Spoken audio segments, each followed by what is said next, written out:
Teman-teman sekalian yang dirahmati Allah Subhanahu wa taala, yang semoga selalu dijaga hatinya oleh Allah Subhanahu wa taala agar selalu thiqah billah, agar selalu percaya dan yakin kepada Allah Subhanahu wa taala.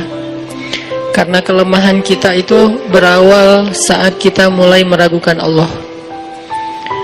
Dalam segala dinamika hidup, kita selalu butuh Allah. Kita butuh Allah ketika Allah kasih kita ujian, bahkan tetap kita butuh Allah ketika Allah kasih kita nikmat. Kalau kita butuh Allah saat diuji, agar kesabaran kita terjaga. Karena orang yang tidak ditemani atau dibersamai oleh Allah Subhanahu wa taala ketika dia sedang diuji, maka dia akan mudah untuk berkeluh kesah, bahkan berputus asa. Kebersamaan Allah kepada dia saat dia diuji itu adalah Allah Subhanahu wa taala menghibur hatinya. Allah Subhanahu wa taala menenangkan hatinya. Allah Subhanahu wa taala menghidupkan hatinya dengan nikmat iman. Ala bidzikrillahi tatmainnul qulub. Innamal mu'minun idza dzukirallah wajilat qulubuhum. Bukankah dengan mengingat Allah hati menjadi tenang? Dan orang yang beriman apabila diingatkan dengan nama Allah, disebut nama Allah, maka hatinya akan bergetar. Ini bentuk Allah membersamai hambanya ketika dia dalam keadaan diuji. Allah menghiburnya dengan kalimat, alam yajidka yatiman fa'awa wa wajadaka dhallan fahada wa wajadaka ailan fa'aghna. Allah menghiburnya dengan kalimat, inna a'tainakal kautsar. Allah menghiburnya dengan kalimat, kalla saya'lamun summa kalla saya'lamun. Allah menghiburnya dengan kalimat, la tahzan innallaha ma'ana. Ini adalah ketika Allah membersamai seorang hamba saat dia dalam keadaan diuji.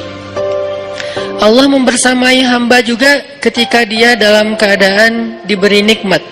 Karena tanpa itu, maka seseorang akan jatuh justru kepada dosa-dosa karena dia mendapatkan banyak kenikmatan hidup. Kalau Allah Subhanahu wa taala tidak menjaga dia saat dia diberi nikmat, maka nikmat itu justru menjadi jalan bagi dia untuk terjerumus kepada banyak dosa. Justru nikmat itulah yang menjadi penghalang bagi dia untuk mengingat Allah. Karena dia sibuk menikmati hidupnya, akhirnya dia terhalang dari mengingat Allah tepat waktu. Sibuk menikmati hidupnya, terhalang dari Allah untuk bangun tengah malam. Karena dia tidurnya larut. Kenapa tidur larut? Karena terlalu banyak yang harus dia nikmati sebelum tidur.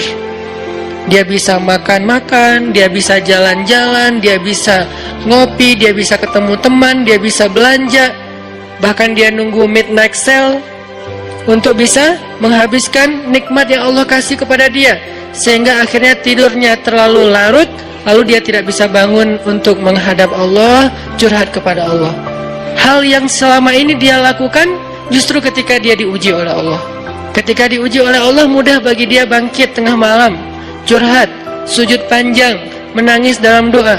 Ketika Allah kasih nikmat, curhatnya hilang, malamnya lelap, sampai bahkan subuhnya juga kelewat. Ini kalau Allah nggak membersamai seorang hamba ketika dia diberi nikmat.